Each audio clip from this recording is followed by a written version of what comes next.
শুভ সকাল প্রিয় শিক্ষার্থীবৃন্দ। মার্টিন লুথার কলেজের বাংলা প্রথম পত্রের অনলাইন ক্লাসে তোমাদের স্বাগত জানাই। আমরা লালসালু উপন্যাসের যে অংশে ছিলাম, মজিদ নিজে আওয়াল করে গিয়েছিল, সেখান থেকে সে দেখে এসছে, প্রতিবাদ করে আসছে। পরের দিন আরো একটি ঘটনা ঘটেছে। মোহাম্মদনগর গ্রামের কিছু যুবক অনেকটা জেহাদের জোশে গিয়ে আওয়ালপুরের পীরের সাঙ্গপাঙ্গদের কাছ থেকে মারপিট খেয়ে এসেছে। তারা তাকে প্রচন্ড মারপিট করেছে। আহত হয়ে তারা করিমগঞ্জের হাসপাতালে ভর্তি হয়েছে। মজিদ নিজে সেখানে গিয়েছিলেন কিছুটা দেখভাল করবার জন্য, খোঁজখবর দেওয়ার জন্য। গ্রামে ফিরে মজিদ কালু মিয়ার বাপের সঙ্গে দু চারটে কথা কয়। বুড়ো এক ছিলিম তামা কিনে দেয়। মজিদ নিজে গিয়ে ছেলেকে দেখে এসেছে বলে কৃতজ্ঞতায় তার চোখ ছলছল করে ওঠে। হুঁকা তুলে নেবার আগে মজিদ বলে, কোনো চিন্তা করবা না মিয়া, খোদা ভরসা। তারপর বলে যে হাসপাতালের বড় ডাক্তারকে সে নিজেই বলে এসেছে ওদের যেন আদর যত্ন হয়। ডাক্তারকে অবশ্য কথাটা বলার কোনো প্রয়োজন ছিল না, কারণ গিয়ে দেখে এমনিতেই শাহী কারখানা, ওষুধপত্র বা সেবা শুশ্রূষার শেষ নেই। সেই কালু মিয়ার বাবা যে সবচেয়ে বেশি আহত হয়েছে, এই পীরের সাঙ্গপাঙ্গরা কালু মিয়ার মাথা দুভাগ করে দিয়েছে, আঘাত করে ফাটিয়ে দিয়েছে। এই কালু মিয়ার বাবার কাছেও গিয়ে মজিদ দেখা করে বলল যে মজিদ নিজেই হাসপাতালে গিয়ে, করিমগঞ্জের হাসপাতালে গিয়ে গতকালের ঘটনায়, সকালের ঘটনায় যারা আহত হয়েছে তাদের খোঁজখবর নিয়ে এসেছে। আর নিজে ডাক্তারকে নিজে বলে এসেছে যেন এই আহত যুবকদের যেন কোনো চিকিৎসায় কোনো রকম গাফিলতি না হয়, কোনো অবহেলা না হয়, ওষুধপত্র সেবা যত্নের কোনো ঘাটতি না থাকে। তো মজিদ আরো একটা মিথ্যা কথা বলল যে আসলে তার যাবার কোনো প্রয়োজনই ছিল না, বলবারও প্রয়োজন ছিল না। মজিদ গিয়ে দেখে এমনিতে হাসপাতালে একেবারে শাহী কাণ্ড কারখানা, তাদের যেভাবে সেবা শুশ্রূষা করা হচ্ছে তাতে তাদের সেবার কোনো কমতি নেই, ওষুধপত্রের কোনো কমতি নেই। খুব জোরে দম কষে একাল ধোয়া ছেড়ে আরো শোনায় যে তবু তার কথা শুনে ডাক্তার বলেন তিনি দেখবেন ওদের যেন অযত্ন বা তকলিফ না হয়। তারপর আরেকটা কথা লেজুর লাগায়, অবশ্য কথাটা মিথ্যে এবং সজ্ঞানে সুস্থ দেহে মিথ্যে কথা কয় বলে মনে মনে তওবা কাটে। কিন্তু কি করা যায়, দুনিয়াটা বড় বিচিত্র জায়গা, সময়ে অসময়ে মিথ্যে কথা না বললেই নয়।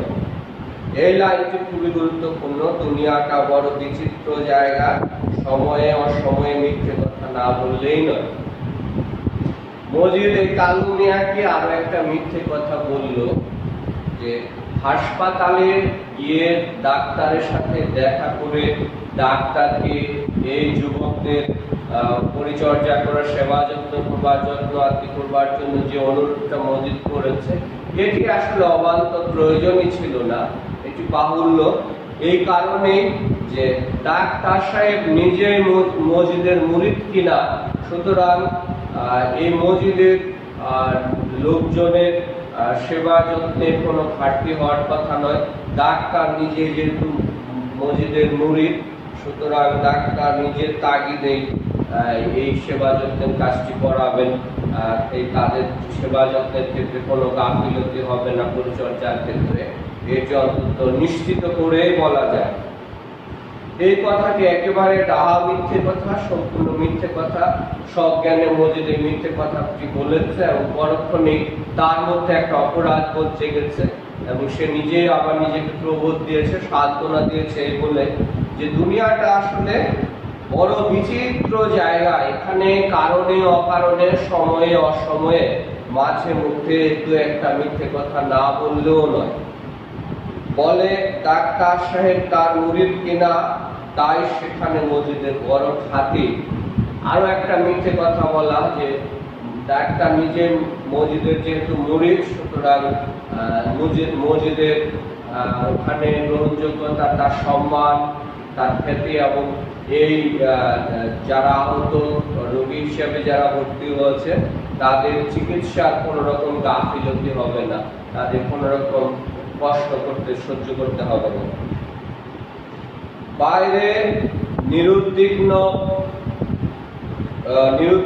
ও স্বচ্ছন্দ থাকলেও ভেতরে ভেতরে মসজিদ কদিন ধরে চিন্তায় ঘুরপাক খায়। আওয়ালপুরে যে পীর সাহেব আস্তানা গেড়েছে তিনি সোজা লোক নন। বহু পুরুষ আগে দীর্ঘ পথশ্রম স্বীকার করে আবদ্ধ দাড়ি নিয়ে শানদার জুব্বা পরে যে লোকটি এদেশে আসেন তার রক্ত হাটের দেশের মেঘ পানিতেও একেবারে অননা হয়ে যায়নি। পানসা হয়ে গিয়ে থাকলেও পীর সাহেবের শরীরে সেই ভাগ্যান্বেষী দুঃসাহসী ব্যক্তিরই রক্ত। কাজেই একটা পাল্টা জবাবের অস্বস্তিকর প্রত্যাশায় থাকে মসজিদ। মহব্বত নগরের লোকেরা আর ওদিকে যায় না। কাজেই আক্রমণ যদি একান্ত আসে আগে ভাগে তার হদিশ পাওয়ার জন্য। সেজন্য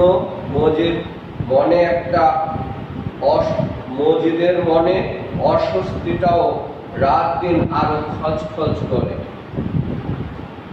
মসজিদ বাইরে খুব স্বচ্ছন্দ, হাসি খুশি, নিরুদ্বিগ্ন, একেবারে দুশ্চিন্তামুক্ত মানুষ হিসেবে তাকে দেখা গেল। ভেতরে ভেতরে কদিন থেকে একটা বিষয়ে তার মধ্যে একটা দুশ্চিন্তা কাজ করছে, ভয় ভীতি, আতঙ্ক কাজ করছে এই ভেবে যে মসজিদ আওয়ালপুরে গিয়ে পীর সাহেবকে যে গালিগালাজ করে এসেছিল, যে অন্যায়ের ব্যয়সংগতি কাজ কারবারের প্রতিবাদ করে এসেছিল, তারপর দিন তার সাঙ্গপাঙ্গদের যে দুরবস্থা করা হয়েছে, তার চেলা সাঙ্গপাঙ্গরা, তাতে করে এই ব্যাপারে একেবারে খুব বেশি নিশ্চিন্ত থাকা যাচ্ছে না। জানি বলা যায় না কখন আবার আওয়ালপুরের সেই পীরের চেলা চামুন্ডারা, সাঙ্গপাঙ্গরা আবার হঠাৎ করে মহব্বতনগর গ্রামে এসে মসজিদকেই না আবার আক্রমণ করে বসে। আগে তো এই গ্রাম থেকে অনেকেই মহব্বতনগর গ্রাম থেকে এসে আওয়ালপুরে যাওয়া আসা করতো। কোনো বিপদের আশঙ্কা, সংবাদ থাকলে, আভাস থাকলে সেটার একটা খোঁজ খবর পাওয়া যেত। মসজিদের নির্দেশে যেহেতু আওয়ালপুরের লোকজন আর যেতে পারবে না, মহব্বতনগর গ্রামের লোকজন সেখানে যায় না, সুতরাং সেই বিপদের আগমন বার্তাটা, পূর্বাভাস ফরকাস্ট সেটি আর পাওয়া তার পক্ষে সম্ভব নয়। এই জন্য চিন্তাটা আরো বেশি। মসজিদ ও তরফ থেকে কিছু একটা আশা করলে কি হবে? 3 গ্রাম ডিঙিয়ে মহব্বতনগরে এসে হামলা করার কোনো খেয়াল পীর সাহেবের মনে ছিল না। তার প্রধান কারণ তার জয়ীফ অবস্থা। এ বয়সে দাঙ্গাবাজি, হই হাঙ্গামা আর ভালো লাগে না। শাগরেদদের মধ্যে কেউ কেউ, বিশেষ করে প্রধান মুরিদ মতলুব খাঁ, একটা জঙ্গি ভাব দেখালেও হুজুরের নিষ্পৃহতা দেখে শেষ পর্যন্ত তারা ঠান্ডা হয়ে যায়। পীর সাহেব অপরিসীম উদারতা দেখিয়ে বলেন, কুত্তা তোমাকে কামড়ালে তুমিও কি উল্টো তাকে কামড়ে দেবে? যুক্তি উপলব্ধি করে সাগরেদরা নিরস্ত হয়। তবু স্থির করে যে মজিদ কিংবা তার চেলারা যদি কেউ এ ধারে আসে তবে এক হাত দেখে নেওয়া যাবে। সেদিন কালুদের কল্লা যে ধর থেকে আলাদা করতে পারেনি সে জন্যে মনে প্রবল আফসোস হয়। মজিদ যদিও নিজে থেকে ভেবেছিল যে হয়তো বা আওয়ালপুরের পীর সাহেব সেদিনের গালিগালাজের খিস্তি খেউরের প্রতিশোধ নেবেন, তার সাগরেদদের পাঠাবেন তাকে শায়েস্তা করবার জন্য, এরকম একটা আশঙ্কা ভীতি তার মধ্যে কাজ করছিল।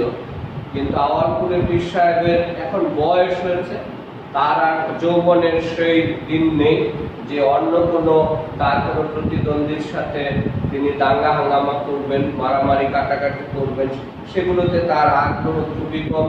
যদিও তার প্রধান মুরিদ সাগরেদ মধ্যুক্ষা, তার মধ্যে প্রচন্ড জৌলুস ছিল, আগ্রহ ছিল প্রতিশোধ নেওয়ার জন্য। কিন্তু পীর সাহেব তাকে একটা উপদেশ দিয়েছেন, একটা পরামর্শ দিয়ে বলেছেন, একটা উপমা দিয়ে বলেছেন যে কুকুর যদি তোমাকে কামড়ে দেয়, তুমিও কি উল্টো কুকুরকে কামড়াতে পারবে? অর্থাৎ অনেক সময় অনেকে না বুঝে অনেক কিছু করে ফেলে, অন্যায় করে ফেলে, কিন্তু তাই বলে কি তার সাথে সেটা নিয়ে দাঙ্গা হাঙ্গামা করা এটি ভদ্র মানুষের, জ্ঞানী মানুষের শোভা পায় না। সুতরাং এবার অবশ্য মধ্যুক্ষা থেমে যান প্রতিশোধের পর থেকে। তবুও তাদের মনে একটা আফসোস আছে, তাদের একটা প্রতিহিংসা আছে যে এরপরেও যদি আওয়ালপুর থেকে কেউ কখনো মোহাম্মদনগর গ্রাম থেকে আওয়ালপুরে আসে, মজিদ অথবা যে কেউ, তাদের কিন্তু তারা ছাড়বে না, তাদের প্রচন্ডভাবে তাদের শিক্ষাটা, উচিত শিক্ষাটা তাদের দিয়ে দেবে। আরো একটা ব্যাপারে তাদের আফসোস আছে যে সেদিন যে যুবকেরা জিহাদি জোশে এসেছিল তাদের ঘাট থেকে মাথাটা আলাদা করে দিতে পারে, কল্লাটা একবারে কেটে টুকরো করে দিতে পারলেই ভালো হতো, সেইটা তারা করে নাই। সেই কাজটি তাদের কাছে এখন আফসোস হয়ে আছে, এক ধরনের তারা ভুল করেছে বলে বিবেচনা করছে। গ্রামের একটি ব্যক্তি কিন্তু ব্যাপারটা ঠিক পছন্দ করে না। সে অন্দরের লোক, আর তার তাগিদটা প্রায় বাঁচা মরার মতো জোরালো। পীর সাহেবের সাহায্যে তার একান্ত প্রয়োজন, না হলে জীবন শেষ পর্যন্ত বিফলে যায়। গ্রামের একটা মানুষ আছে যে কিনা পীর সাহেবের সাথে দাঙ্গা হাঙ্গামা, পীর সাহেবের বাড়ি আওয়ালপুরে যেতে না দেওয়ার ঘটনাটি খুব ভালোভাবে মেনে নেয়নি। তার মধ্যে এক ধরনের পীরের প্রতি ভক্তি আছে, শ্রদ্ধা আছে, আর তার একটা আসলে জীবন মরণ সমস্যা আছে। এই কারণে তার প্রয়োজনের তাগিদে পীর সাহেবের কাছে যাওয়া, সেখান থেকে কিছু সাহায্য নিয়ে আসা, জল পড়া নিয়ে আসা, পানি পড়া নিয়ে আসা তার খুবই প্রয়োজন ছিল। আর এই মানুষটি হলেন, সে হলো খালেক ব্যাপারের প্রথম পক্ষের বিবি আমেনা। নিঃসন্তান মানুষ, 13 বছর বয়সে বিয়ে হয়েছিল, আজ 30 পেরিয়ে গেছে। শূন্য কোল নিয়ে হা হুতাশের সঙ্গে বুক বেঁধে তবু থাকা যেত, কিন্তু চোখের সামনে সতীন তানু বিবিকে 3 বছর আস্ত আস্ত সন্তানের জন্ম দিতে দেখে বড় বিবির আর সহ্য হয় না। দেখা সবার একটা সীমা আছে, যা পেরিয়ে গেলে তার একটা বিহিত করা একান্ত প্রয়োজনীয় হয়ে পড়ে। ব্যাপারটি আসলে এই খালেক ব্যাপারী প্রথম পক্ষের স্ত্রী, প্রথম বিবি অর্থাৎ বড় বিবি আমেনা বিবি, প্রথম স্ত্রী। এই আমেনা বিবি দীর্ঘকাল ধরে নিঃসন্তান আছে। এরপর খালেক ব্যাপারী আরো একটা বিবাহ করেছে, তানু বিবি, তার স্ত্রীর নাম, দ্বিতীয় স্ত্রীর নাম। এই তানু বিবির কিন্তু প্রত্যেক বছরই সন্তান আসছে। সুতরাং প্রত্যেক বছর নবজাতকের আগমন, এটি যেন অনেকটা ছেলের মতো দিচ্ছে। আমেনা বিবির বুকে তার সন্তান নেই, অথচ তানু বিবি প্রত্যেক বছরই সন্তান নবজাতক আসছে, সন্তান হচ্ছে। এই বিষয়টি সে আর মেনে নিতে পারছে না। যে কোনো মূল্যে তার এখন একটা সন্তান, পুত্র সন্তান একেবারেই জরুরি হয়ে পড়েছে। আওয়ালপুরে পীর সাহেবের আগমন সংবাদ পাওয়া অবধি আমেনা বিবি মনে একটা আশা পোষণ করেছিল যে এবার হয়তো বা একটা বিহিত করা যাবে। আগামী বছর তানু বিবির কোলে যখন নতুন একটা আগন্তুক ট্যাটে করে উঠবে তখন তার জন্য নানি বুড়ির ডাক পড়বে। শেষে নানি বুড়ি মাথা নেড়ে হেসে রসিকতা করে বলবে, উস্তাদের মাস শেষ কাটালে। একটা প্রবাদ আছে উস্তাদের মাস শেষ রাতে, যে আওয়ালপুরে পীর আসার পর থেকে তানু বিবির মনে এক ধরনের স্বপ্ন দানা বাঁধতে শুরু করে যে এবার আওয়ালপুরের পীর সাহেবের কাছ থেকে পানি পড়া এনে খাওয়ার পরে তার পেটে সন্তান আসবে, এবং এবার সেই দাইমা, গ্রামের নানি বুড়ি, সেই দাইমা এসে তার সন্তান প্রসবের পরে তাকে এসে বলবে যে উস্তাদের মাস শেষ কাটালে, অর্থাৎ উস্তাদের মাস শেষ রাতে গিয়ে এত বছর যে আমেনা বিবির সন্তান হচ্ছিল না, অবশ্যই সেই গেরোটা যেন কাটলো, এই বন্ধাত্মের অভিশাপ থেকে যেন আমেনা বিবি মুক্তি পেল চিরদিনের জন্য। কিন্তু মুশকিল হলো কথাটা পাড়া নিয়ে। প্রথমত ব্যাপারীকে নিরালা পাওয়া দুষ্কর, দ্বিতীয়ত চোখের পলকের জন্য পেলেও তখন আবার জিহ্বার নড়ে না। ফন্দি ফিকির করতে করতে এদিকে মজিদ কাণ্ডটা করে বসলো। কিন্তু আমেনা বিবি মরিয়া হয়ে উঠেছে, সুযোগটা ছাড়া যায় না। সারা জীবন যে মেয়ে লোকের সন্তান হয়নি, পীর সাহেবের পানি পড়া খেয়ে সেও কোলে ছেলে পেয়েছে। একদিন লজ্জা শরমের বালায় ছেড়ে আমেনা বিবি বলেই বসে, পীর সাহেবের থেকে একটু পানি পড়া আইনা দেন না। শুনে অবাক হয় খালেক ব্যাপারী। নিটোল স্বাস্থ্য বিবি, কোনোদিন জ্বর জারি পেট কামড়ানি পর্যন্ত হয় না, পানি পড়া কেন? আমেনা বিবি লজ্জা পেয়ে আলগোছে ঘুমটা টেনে সেটে আরো দীর্ঘতর করে। আর তার মনের কথা ব্যাপারী যেন বিনা উত্তরেই বুঝে, তাই দোয়া করে মনে মনে। উত্তর পায় না বলেই ব্যাপারী বুঝে, তারপর বলে আচ্ছা। কিন্তু পরক্ষণে মনে পড়ে যে পীর সাহেবের ত্রিসীমানায় আর তো ঘেঁষা যায় না। অবশ্য পীর সাহেবকে মজিদ খোদ ইবলিশ শয়তান বলে ঘোষণা করলেও তবু বইয়ের খাতিরে পানি পড়ার জন্য তার কাছে যেতে বাধ্য না। কারণ পীর নামের এমন মাহাত্ম্য যে শয়তান দেখেও সে নামকে অন্তরে লেবাস মুক্ত করা যায় না।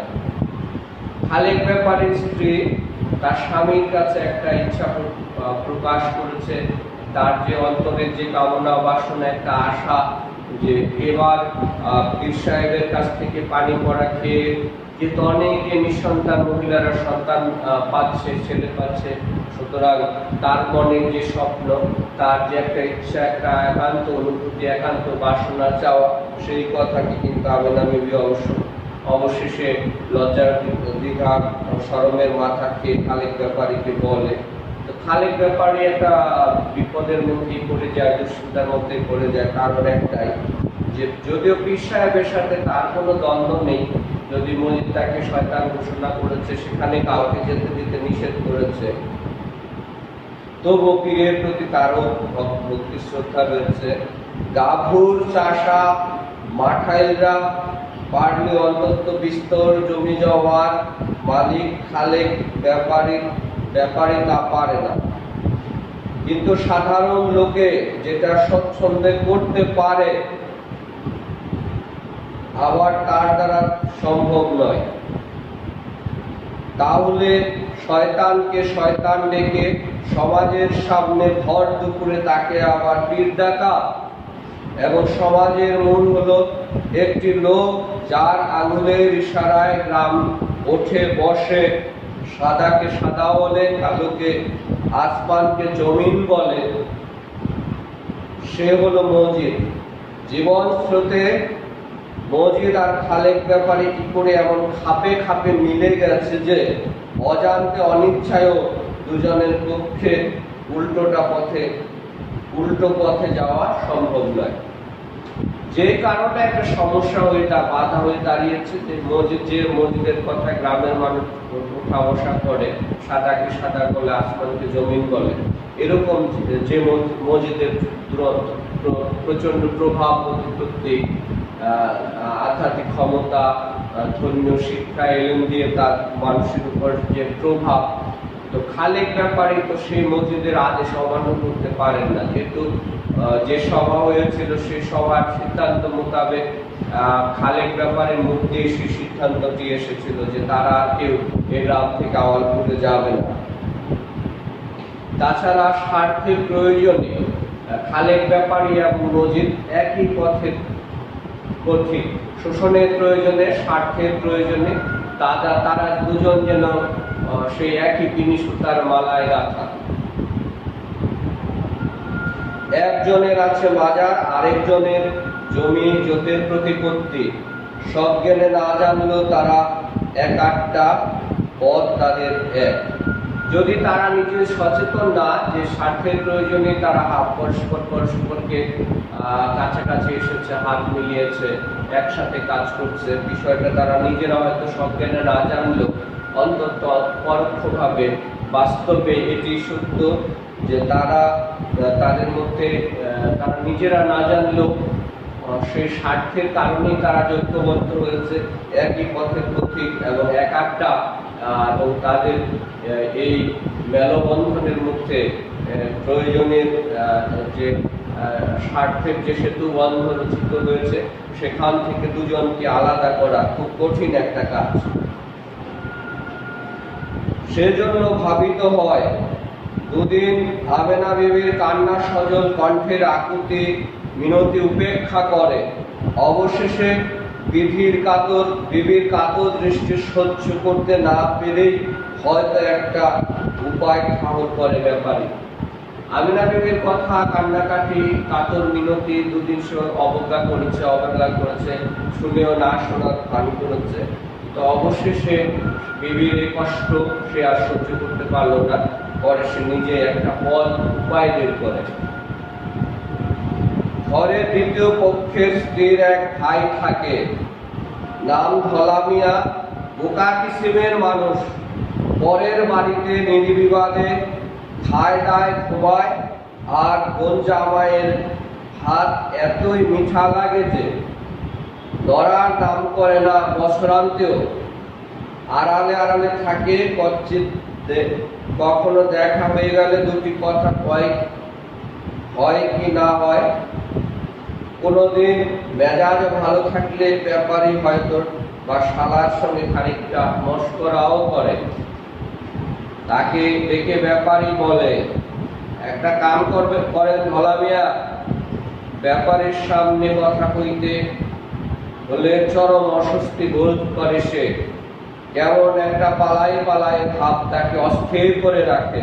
কোনো মতে বলে, কি কাম দুলামিয়া?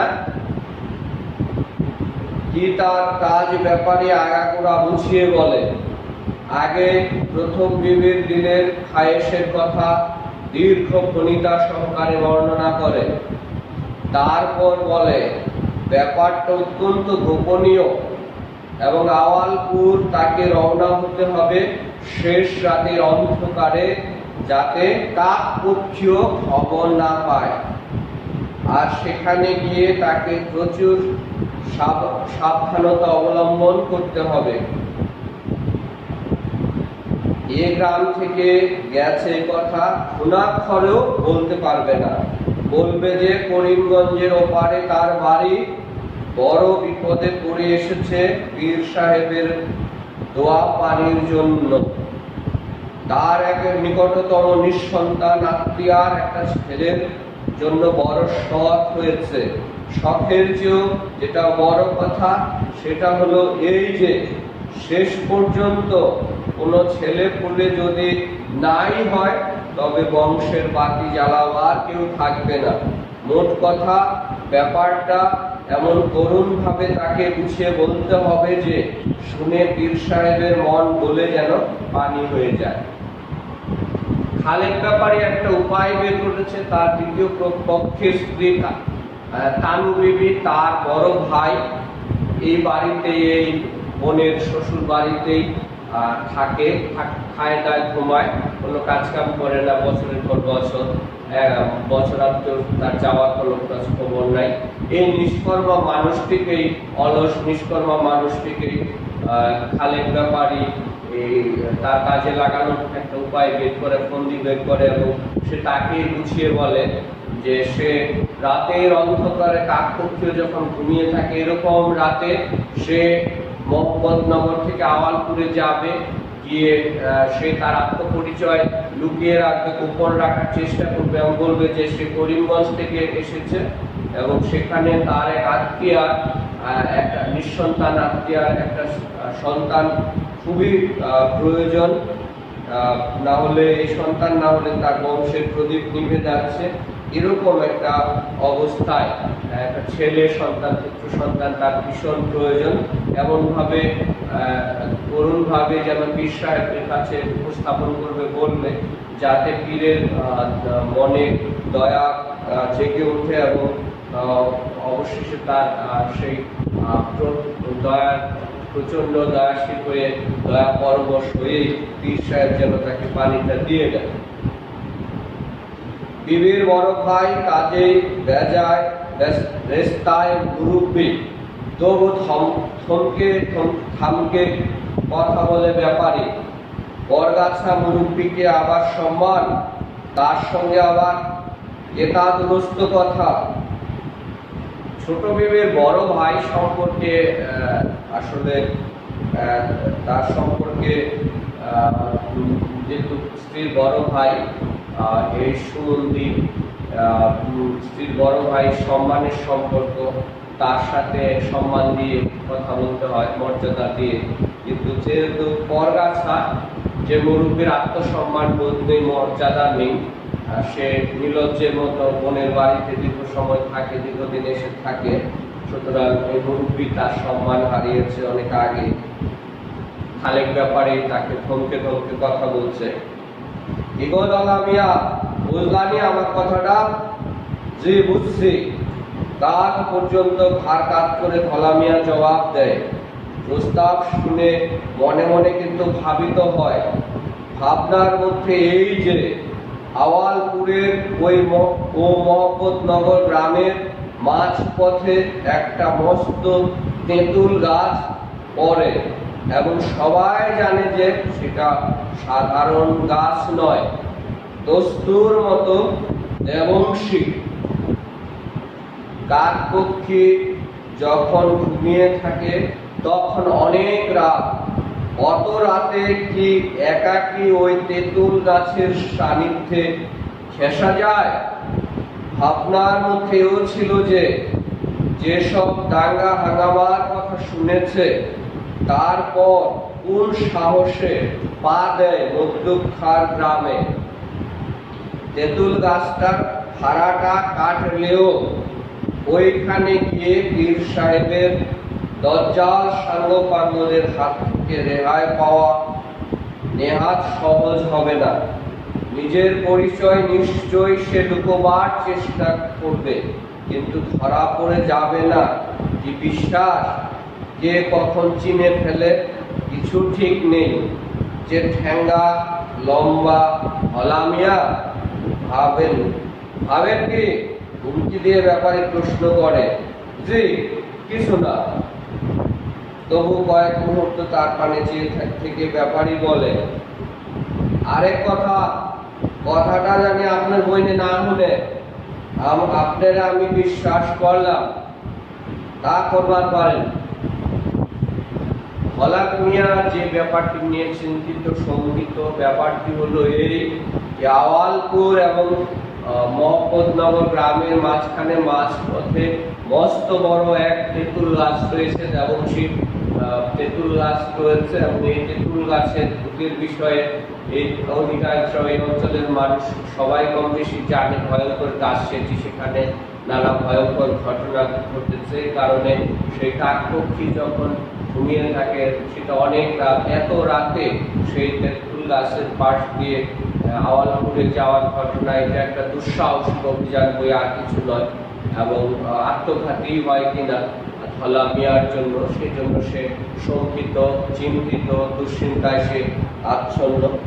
আরো একটা ভয় তার মাথার মধ্যে ঢুকে আছে, মনের মধ্যে, যে যেভাবে মধ্যখান সাঙ্গপাঙ্গ শহর সাগরেদ এই পীরের বড় পীরের সাগরেদরা মধ্যখা প্রধান মুরিদ, তার নেতৃত্বে সাঙ্গপাঙ্গরা যেভাবে মারমুখী অবস্থান, যুদ্ধবন্দী অবস্থায় আছে, এই সময় লুকিয়ে ছাপিয়ে আওয়ালপুরে গিয়ে যদি সে ধরা পড়ে যায় কোনোভাবে, তাহলে তো তাকে আস্ত রাখবে না।